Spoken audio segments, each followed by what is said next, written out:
ದರ್ಶನ್ಗೆ ಪರಪ್ಪನ ಅಗ್ರಹಾರದಲ್ಲಿ ರಾಜಾತಿಥ್ಯ ಪ್ರಕರಣ, ಜೈಲಲ್ಲಿ ವಿಚಾರಣೆ ಮಾಡಲು ಕೋರ್ಟ್ ಅನುಮತಿಗೆ ಮುಂದಾದ ಪೊಲೀಸರು.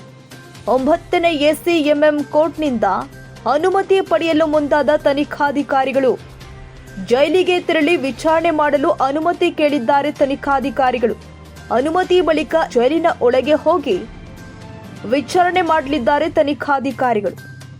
ಪರಪ್ಪನ ಅಗ್ರಹಾರ ಜೈಲಲ್ಲಿ ದರ್ಶನ್ಗೆ ರಾಜಾತಿಥ್ಯ ಪ್ರಕರಣ. ಪರಪ್ಪನ ಅಗ್ರಹಾರ ಪೊಲೀಸ್ ಠಾಣೆಯಲ್ಲಿ ರೌಡಿ ಶೀಟರ್ ಸತ್ಯ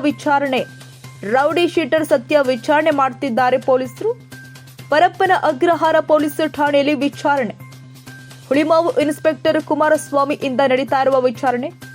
ವಿಡಿಯೋ ಕಾಲ್ ಯಾವಾಗ ಮಾಡಿದ್ದೆ? ಎಷ್ಟು ದಿನಗಳಿಂದ ರೌಡಿ ಶೀಟರ್ ಧರ್ಮ ಜೊತೆ ವಿಡಿಯೋ ಕಾಲ್ ಮಾಡ್ತಾ ಇದ್ಯಾ? ದರ್ಶನ್ ಜೊತೆ ಎಷ್ಟು ಬಾರಿ ವಿಡಿಯೋ ಕಾಲ್ನಲ್ಲಿ ಮಾತನಾಡಿದ್ಯಾ? ದರ್ಶನ್ ಬಿಟ್ಟು ಬೇರೆ ಯಾರಾದ್ರೂ ವಿಡಿಯೋ ಕಾಲ್ನಲ್ಲಿ ಮಾತನಾಡಿದ್ದಾರಾ? ಹೀಗೆ ನಾನಾ ಪ್ರಶ್ನೆಗಳನ್ನ ಕೇಳ್ತಿದ್ದಾರೆ ಕುಮಾರಸ್ವಾಮಿ. ವಿಚಾರಣೆ ನಡೆಸಿ ಹೇಳಿಕೆ ದಾಖಲು ಮಾಡಿಕೊಳ್ತಿದ್ದಾರೆ ಪೊಲೀಸರು. ಹಲವು ಗೊಂದಲಗಳ ನಡುವೆ ಇಂದು ನಡೀತಾ ಇರುವ ಪರೀಕ್ಷೆ.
ಕ್ಷಣ ಕ್ಷಣದ ಸುದ್ದಿಗಾಗಿ News81 Kannada YouTube channel subscribe ಮಾಡಿ. ಹೊಸ ಸುದ್ದಿಗಳ ನೋಟಿಫಿಕೇಶನ್ಗಾಗಿ ಬೆಲ್ ಐಕಾನ್ ಕ್ಲಿಕ್ ಮಾಡಿ.